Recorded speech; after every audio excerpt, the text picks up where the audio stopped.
திருவள்ளூர் மாவட்டம் பொன்னேரி வட்டாட்சியர் அலுவலக நுழைவாயில் முன்பு 100க்கும் மேற்பட்ட தமிழ்நாடு வருவாய் கிராம ஊழியர் சங்கத்தைச் சேர்ந்தவர்கள் கிராம உதவியாளர்களுக்கு வரையறுக்கப்பட்ட காலமுறை ஊதியம் வழங்குதல் உள்ளிட்ட 5 அம்ச கோரிக்கைகளை வலியுறுத்தி 3ஆம் கட்ட போராட்டத்தில் ஈடுபட்டனர்.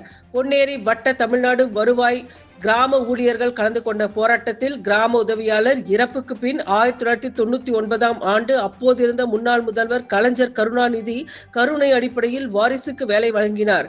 கடந்த 23ஆம் ஆண்டு காலம் பயன் பெற்று வந்ததை தற்போதுள்ள தமிழ்நாடு முதலமைச்சர் மு.க. ஸ்டாலின் நிறுத்தம் செய்துள்ளார். அதனை திரும்ப வழங்க வலியுறுத்தியும் 2007ஆம் ஆண்டுக்கு பிறகு பணிக்கு வந்த CBS திட்டத்தில் பணி பார்த்து ஓய்வு பெற்ற இறந்து போன கிராம உதவியாளரிடம் பிடித்தம் செய்த தொகையையும் அதற்குண்டான அரசு பங்கீட்டையும் இதுநாள் வரை வழங்காமல் இருப்பதை வழங்க வலியுறுத்தியும் CBS எண் நிரந்தரமாக வழங்க நடவடிக்கை எடுக்க வலியுறுத்தியும் கிராம உதவியாளர்களை கிராம பணியை தவிர பல்வேறு மாற்று பணிகளுக்கு பயன்படுத்தி வருவதை தவிர்க்க வேண்டியும் மாற்று பணிகளுக்கு பயன்படுத்துவதை நிறுத்திட வலியுறுத்தியும் கண்டன கோஷங்கள் எழுப்பப்பட்டது.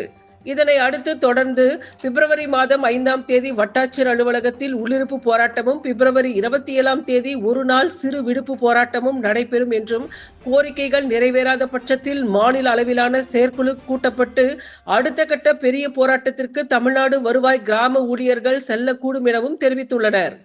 கொண்டவாறு அறிவிக்குமாறு நாங்கள் கேட்டுக்கொள்கிறோம். அடுத்தபடியாக இது நடக்காத பட்சத்தில் மீண்டும் மாநில செயற்குழு கூட்டி நாங்கள் போராட்டத்துக்கு போகும் இந்த நேரத்தில் தெரிவித்துக் கொள்கிறோம். நன்றி, வணக்கம்.